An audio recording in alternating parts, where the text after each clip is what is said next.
Assalamualaikum warahmatullahi wabarakatuh. Halo anak-anak, gimana nih kabarnya hari ini? Oke, jadi bertemu lagi nih hari ini sama Ibu Rifka. Di sini kita akan membahas mengenai peluang.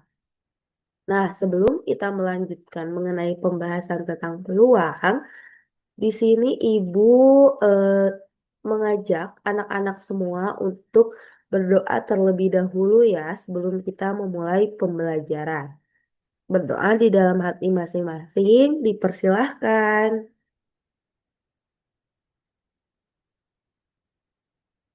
Berdoa selesai. Oke. Bagaimana nih anak-anak kabarnya? Apakah semua baik-baik saja dan hadir semua? Oke. Kalau kayak gitu, kita langsung aja ya memasuki materi kita yaitu mengenai peluang.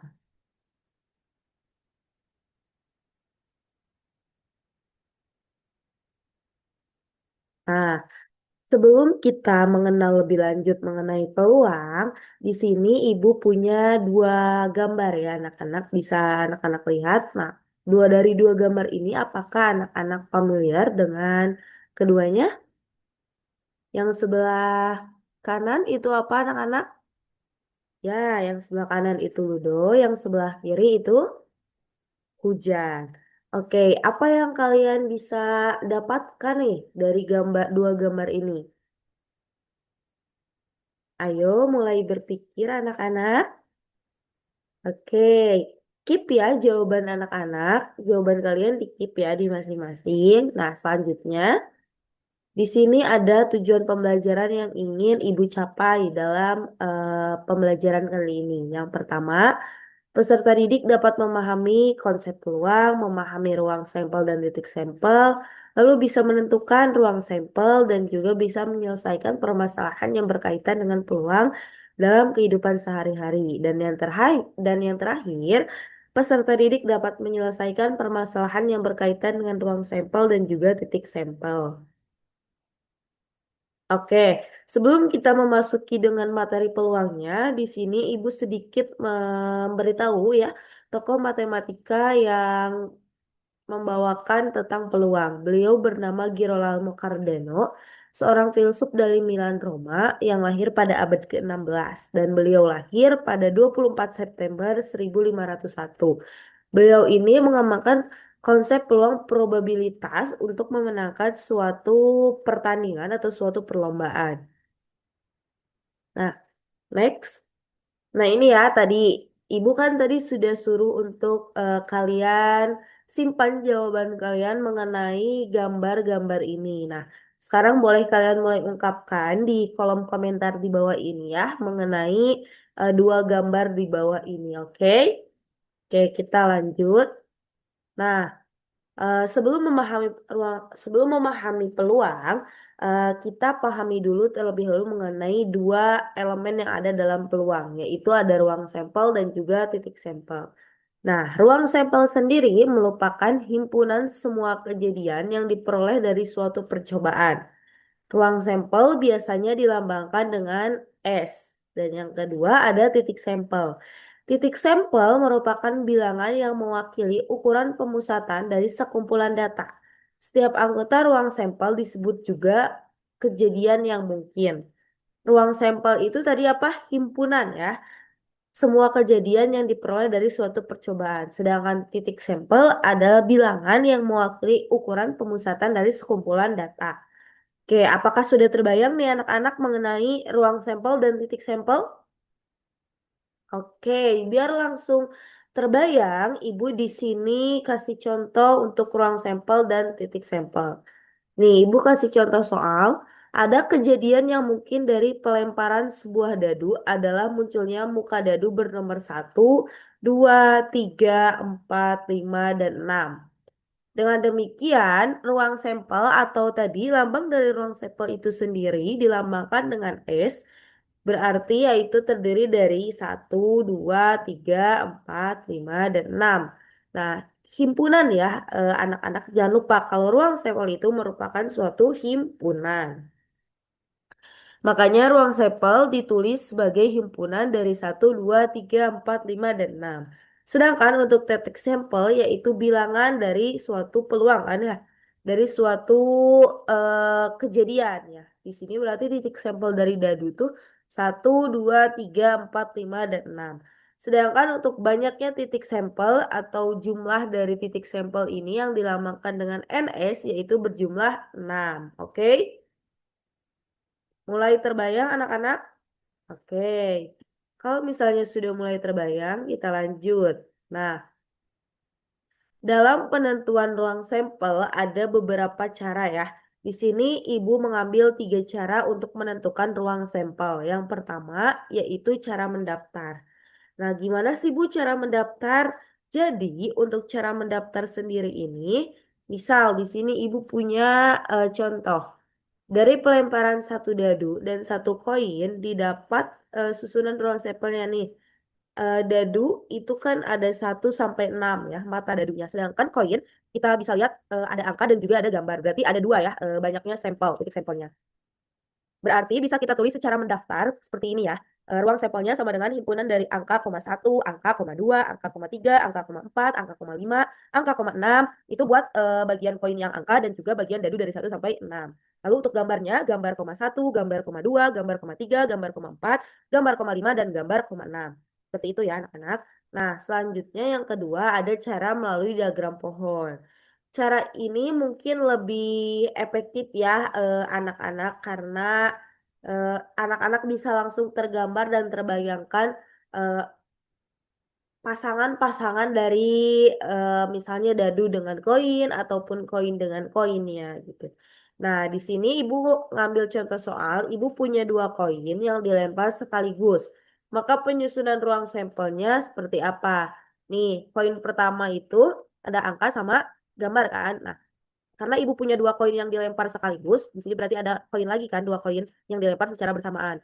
Sedangkan koin itu terdiri dari angka dan juga ada gambar ya. Ini ada angka, ada gambar. Nah, ini tinggal kita ikutin ya si diagram pohonnya ini. Angka ketemu angka menjadi AA, angka ketemu gambar menjadi angka dan gambar. Gambar ketemu angka menjadi gambar angka, dan gambar ketemu gambar menjadi gambar gambar. Cara diagram pohon ini sering banyak dilakukan oleh di sekolah-sekolah gitu ya anak-anak karena cara ini mudah dan juga langsung bisa kita lihat gitu ya untuk kesimpulan di akhir seperti apa gitu. Kalau misalnya yang tadi angka dengan dadu berarti kita punya koin nih angka gambar yang ini. Terus di sininya kita punya dadu dari 1 sampai 6 berarti kita tinggal cek angka 1, angka koma 2 kayak gitu ya anak-anak. Oke. Ini untuk cara diagram pohon. Nah, selanjutnya yang ketiga yaitu melalui tabel. Nah, kalau tabel sendiri nih, misal ibu punya 2 dadu yang dilempar secara bersamaan. Mata dadu itu ada dari 1 sampai 6. Ini untuk dadu pertama. Dan untuk dadu kedua juga sama dari 1 sampai 6. Kita tinggal memasukkan nih dadu ke 1 itu mata dadunya 1 berarti dadu kedua juga 1. Jadi dari sini nih ke sini. Terus dari sini juga ke angka 2. 1 ke 3, 1 ke 4, 1 ke 5, 1 ke 6, 2 ke 1 dan seterusnya sampai di mata dadu yang di ruang sampel 6,6. Nah, dari tabel ini kita bisa lihat terdapat 36 titik sampel sehingga banyaknya titik sampel itu yaitu NS sama dengan 36 ya. Ini bisa kita lihat 1, 2, 3, 4, 5, 6 dikali dengan 6. Jadi 36. Seperti itu ya anak-anak. Oke, kita lanjut. Nah, di sini kita baru akan belajar mengenai peluang. Tadi kita sudah belajar mengenai ruang sampel dan juga titik sampel. Ruang sampel dan titik sampel ini anak-anak tidak bisa dijauhkan dari konsep peluang. Makanya itu, sebelum kita memahami apa itu peluang, kita tuh harus paham dulu apa itu ruang sampel dan apa itu titik sampel. Oke? Sekarang kita memasuki ke yang ketiga, yaitu peluang. Nah, apa sih Bu peluang itu? Peluang merupakan perbandingan kejadian yang diamati dari seluruh kejadian yang mungkin terjadi. Peluang itu kejadian atau perbandingan dari kejadian yang diamati dengan seluruh kejadian yang mungkin terjadi. Oke. Secara matematis nih, peluang ditulis dengan peluang dari suatu kejadian A sama dengan banyaknya kejadian yang diamati dari A lalu dibagi dengan seluruh kejadian yang mungkin terjadi. Jadi NA per NS gitu ya. NA itu banyaknya kejadian di A dan NS itu kejadian keseluruhan ya yang mungkin terjadi. Oke, Ibu langsung kasih contoh soal ya anak-anak biar anak-anak juga memahami mengenai peluang. Nah, di sini Ibu punya contoh. Adik memiliki 3 buah uang koin Rp500.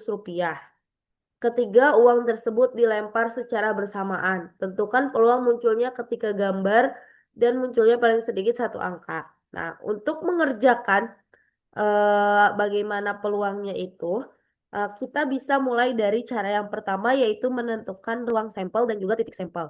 Di sini Ibu langsung menggunakan cara melalui tabel ya anak-anak. Di keping pertama itu ada koin AG, di keping kedua dan ketiga itu berarti ada A, gambar dan gambar angka, lalu ada gambar-gambar. Oke, di sini kita tinggal masuk-masukin ya di tabelnya. Berarti di keping satu angka, keping 2 dan 3 juga ada angka dan angka, berarti kita masukin angka, angka, dan angka. Gitu. Terus angka-angka gambar, angka gambar angka gambar-gambar, dan sampai ke gambar-gambar gambar. Nah, kita lihat di sini berarti kita punya 1, 2, 3, 4, 5, 6, 7, 8. Kita punya 8, banyaknya titik sampelnya ada 8. Kita masukin ke rumus peluang. Rumus peluang itu kan peluang kejadian dari A itu sama dengan NA per NS. Nah, yang ditanyakan NA itu apa tadi? Yes, NA itu adalah kejadian dari A gitu kan. Nah, di sini yang ditanyakannya itu peluang munculnya ketiga gambar dan munculnya paling sedikit satu angka. Oke, di sini peluang munculnya ketiga gambar. Tiga-tiganya berarti gambar. Koin 1, koin 2, koin 3 itu harus gambar. Ya, kalau kita pakai rumus tadi, kita bisa lihat di sini mana yang tiga-tiganya gambar. Nah, ini kan yang G, G, G. Oke. Dan nggak ada lagi ya anak-anak. Berarti di sini NA-nya itu sama dengan 1. Nah, NS-nya itu berapa? NS-nya itu adalah banyaknya kemungkinan kejadian dari seluruh pelemparan 3 koin itu. Di sini seluruhnya itu ada 8.